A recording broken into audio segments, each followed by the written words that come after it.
नमस्कार दोस्तों, भगवती शिक्षक प्रशिक्षण महाविद्यालय गंगापुर सिटी की ऑनलाइन क्लासेस में आपका हार्दिक स्वागत है। मैं पूजा शर्मा आज आपके लिए डीएलएड प्रथम वर्ष की विषय हिंदी भाषा शिक्षण और प्रवीणता से प्रकरण संज्ञा लेकर आपके सामने प्रस्तुत हुई हूँ। आज हम पढ़ेंगे संज्ञा। संज्ञा क्या होती है, संज्ञा किसे कहते हैं, संज्ञा की परिभाषा, संज्ञा के भेद आदि के बारे में हम विस्तार पूर्वक जानकारी अध्ययन करेंगे। तो पहले पढ़ते हैं हम संज्ञा। अगर हम संज्ञा को देखें तो संज्ञा जो होती है वो साधारण शब्दों में किसी वस्तु, स्थान, जाति आदि के जो नाम होते हैं उन्हीं को क्या कहा जाता है, संज्ञा कहा जाता है। जैसे परिभाषा इसकी देखें तो किसी प्राणी, स्थान, वस्तु तथा भाव के नाम को बोध कराने वाले शब्दों को संज्ञा कहते हैं। अगर इसको हम दूसरे शब्दों में देखा जाए, कहा जाए तो क्या होगा, वो होगा संज्ञा वह शब्द है जो किसी व्यक्ति, प्राणी, वस्तु, स्थान, भाव आदि के नाम के स्वरूप में प्रयुक्त होते हैं। अतः सभी नाम पदों को संज्ञा कहा जाता है। जैसे मोहन, गाय, मेज, आगरा, चांदी, क्रोध आदि। और दूसरे शब्दों में संज्ञा की जो परिभाषा है वो देखा जाए तो किसी व्यक्ति, स्थान, वस्तु आदि तथा नाम के गुण, धर्म, स्वभाव का बोध कराने वाले शब्द को संज्ञा कहते हैं।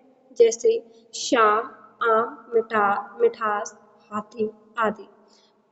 इसमें जो पद होते हैं वो क्या होते हैं वो देखते हैं। सार्थक वर्ण समूह शब्द कहलाता है, किंतु जब इसका प्रयोग वाक्य में होता है तो वह व्याकरण के नियमों में बंध जाता है और इसका स्वरूप भी बदल जाता है। जब कोई शब्द वाक्य में प्रयुक्त होता है तो उसे शब्द न कहकर पद कहा जाता है। जैसे एक उदाहरण और मैं आपको देती हूँ। राम ने आगरा में सुंदर ताजमहल देखा। इस वाक्य में हमें पता है कि राम एक व्यक्ति का नाम है, आगरा एक स्थान का नाम है, ताजमहल एक वस्तु का नाम है तथा सुंदर एक गुण का नाम है। इस प्रकार यह चारों क्रमशः व्यक्ति, स्थान, वस्तु और भाव के नाम है। अतः ये चारों क्या हुई, संज्ञाएं हुई। अब हिंदी में जो पद है वो 5 प्रकार के बताए गए हैं। पहला है संज्ञा, दूसरा है सर्वनाम, तीसरा है विशेषण और चौथा है क्रिया और पांचवा है अव्यय। यहाँ हम संज्ञा और संज्ञा पद के बारे में विस्तार से जानेंगे। अतः निम्नलिखित वाक्यों में रेखांकित शब्दों पर ध्यान दीजिएगा। रमेश कल कोलकाता जाएगा। इसमें रमेश रेखांकित है और कोलकाता रेखांकित है। वह पुस्तक पढ़ रहा है, इसमें पुस्तक रेखांकित है। शेर दहाड़ता है, इसमें शेर रेखांकित है। ईमानदारी अच्छी बात है, ईमानदारी जो है इसमें इस वाक्य में ईमानदारी रेखांकित है। इसकी ऊंचाई देखो, जो ऊंचाई शब्द है वो इसमें क्या है, रेखांकित है। उपयुक्त वाक्यों में रमेश जो है एक व्यक्ति का नाम है, कोलकाता जो है वो एक शहर का नाम है, पुस्तक जो है वो एक वस्तु का नाम है, शेर जो है वो एक जानवर का नाम है, ईमानदारी जो है वो एक भाव का नाम है और ऊंचाई जो है उससे क्या है, ऊंचा होने का भाव प्रकट हो रहा है। यह सभी पद संज्ञा है। संज्ञा पद का अर्थ ही नाम। अतः संज्ञा वह शब्द है जो किसी व्यक्ति, प्राणी, वस्तु, स्थान, भाव आदि के नाम के स्वरूप में प्रयुक्त होते हैं। इनकी पहचान क्या होती है, वो होती है संज्ञा की पहचान निम्नलिखित लक्षणों के आधार पर होती है। जैसे कुछ संज्ञा प्राणीवाचक होते हैं और कुछ अप्राणीवाचक होते हैं। अप्राणीवाचक शब्द कौन कौन से होते हैं वो देखो, बच्चा, भैंस, चिड़िया, आदमी, रमेश आदि। अप्राणीवाचक शब्द है पुस्तक, मकान, रेलगाड़ी, रोटी, पर्वत आदि। कुछ शब्दों की गिनती की जा सकती है, कुछ की गिनती नहीं हो सकती। जैसे अगर गिनती की जा सकती है उसे गणनीय कहते हैं और जिसकी गिनती नहीं की जा सकती उसे अगणनीय कहते हैं। जैसे कि आदमियों की गिनती हो सकती है, पुस्तकों की गिनती हो सकती है, केला की गिनती की जा सकती है। इसलिए जो ये शब्द है वो कैसे हैं, गणनीय है।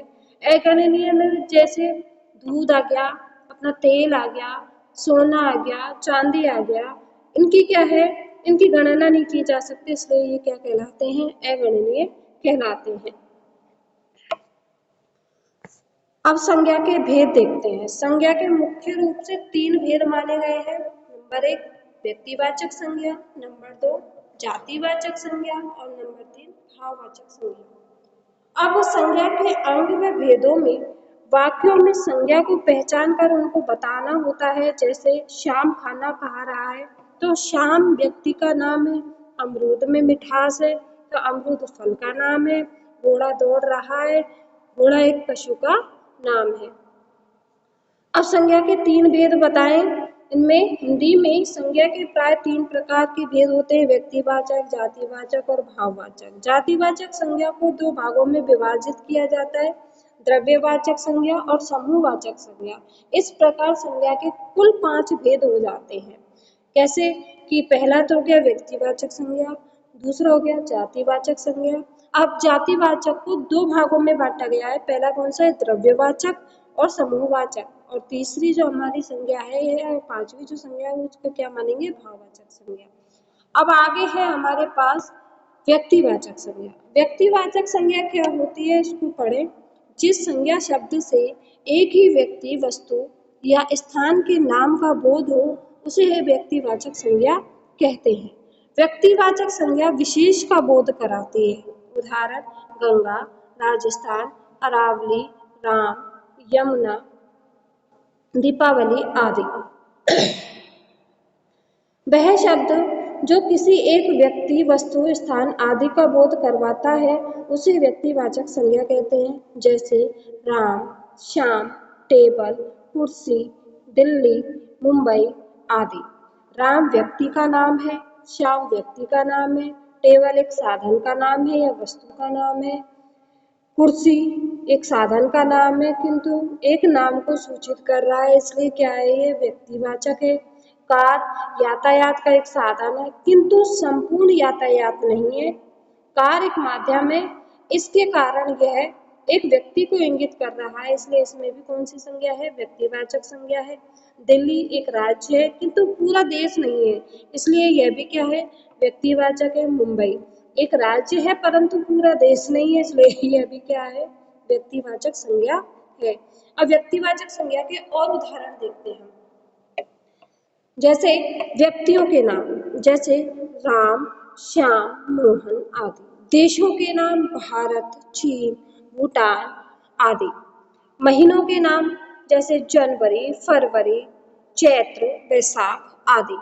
पर्वतों के नाम हिमालय, ओल्पस, सतपुड़ा आदि। महासागरों के नाम आ जाते हैं इसमें हिंद महासागर, काला सागर, लाल सागर आदि। धार्मिक ग्रंथों के नाम भी इसमें आ जाते हैं जैसे रामायण, गीता, महाभारत आदि।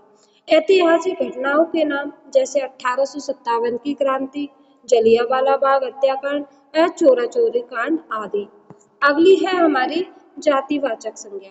जिस संज्ञा शब्द से किसी जाति के संपूर्ण प्राणियों, वस्तुओं, स्थान आदि का बोध होता है उसे जातिवाचक संज्ञा कहते हैं। संपूर्ण जाति का इसमें बोध होना चाहिए। जैसे उदाहरण पुस्तक, शिशु, मनुष्य, पर्वत, नदी, घड़ी, टेबल आदि। या दूसरे शब्दों में इसको समझा जाए, जो शब्द संज्ञा किसी जाति का बोध करवाता है उसे जातिवाचक संज्ञा कहते हैं। जैसे लड़का, नदी, पर्वत आदि।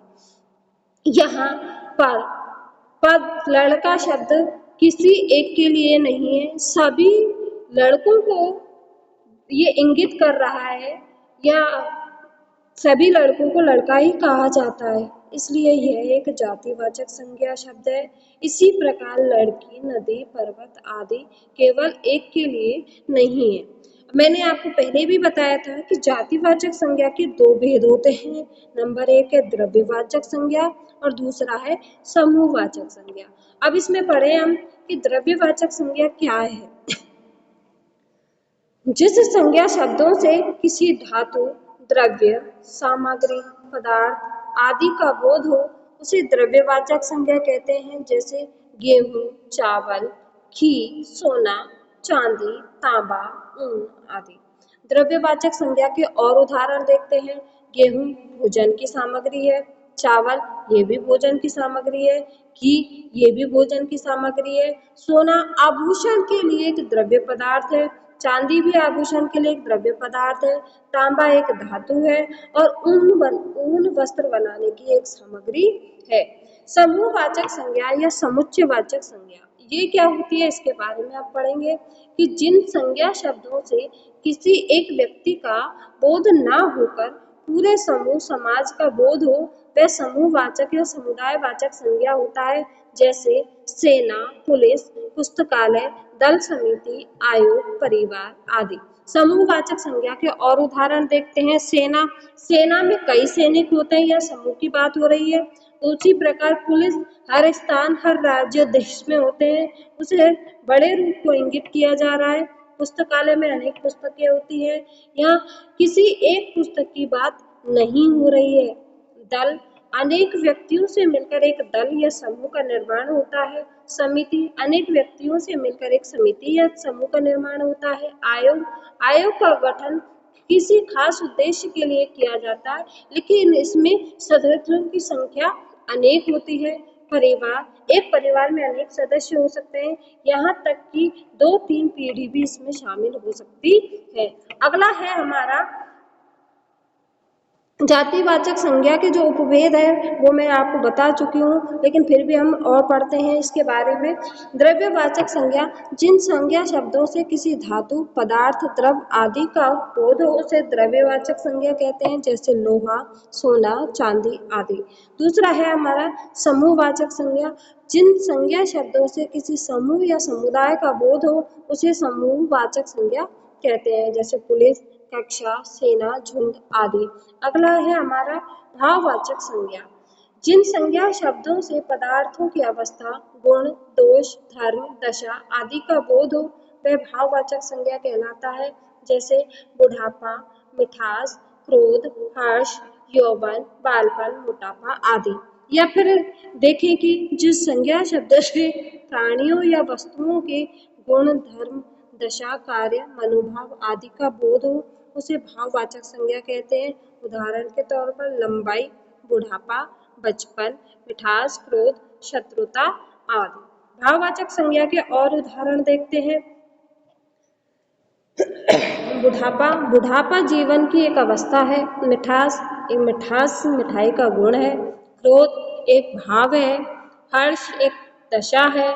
यौवन एक स्त्री की दशा होती है या पुरुष की दशा होती है। बालपन बालक का गुण है। मोटापा एक अवस्था होती है जो मोटापे को इंगित करती है। स्वतंत्र भाववाचक संज्ञा क्या होती है वो पढ़ते हैं हम। जिन भाववाचक संज्ञा शब्दों में किसी भी प्रत्यय का प्रयोग नहीं होता है उसे हम स्वतंत्र भाववाचक संज्ञा कहते हैं, जैसे सुख, दुख, रोग, प्रेम, प्यार, स्नेह, दुलार, संसार, भय, क्रोध आदि। स्वतंत्र भाववाचक संज्ञा शब्दों में जब प्रत्यय जोड़ देते हैं तब ये जो शब्द है वो क्या बन जाते हैं, विशेषण शब्द बन जाते हैं। जैसे सुख में ई प्रत्यय जोड़ने पर सुखी, तो ये क्या बन गया, विशेषण बन गया। संसार प्लस ई संसारी, प्रेम प्लस ई प्रेमी, प्यार प्लस आ प्यारा। और भी है इसमें कि क्रियार्थक संज्ञा क्या होती है, जब किसी वाक्य के आरंभ में कर्ता के रूप में कोई क्रिया आए तब उस क्रिया को क्रियार्थक संज्ञा कहते हैं, जैसे घूमना या टहलना स्वास्थ्य के लिए लाभदायक है। पढ़ना एक अच्छा काम है। उपरोक्त वाक्यों में घूमना, टहलना, पढ़ना आदि क्रियाओं का प्रयोग क्रियार्थक संज्ञा के रूप में हुआ है। धन्यवाद। आज की क्लास आपको कैसी लगी इसके बारे में आप क्लास को लाइक कीजिए, सब्सक्राइब कीजिए और ऐसी ही लाभदायक क्लासों के लिए आप हमारे बेल आइकन को दबाइए।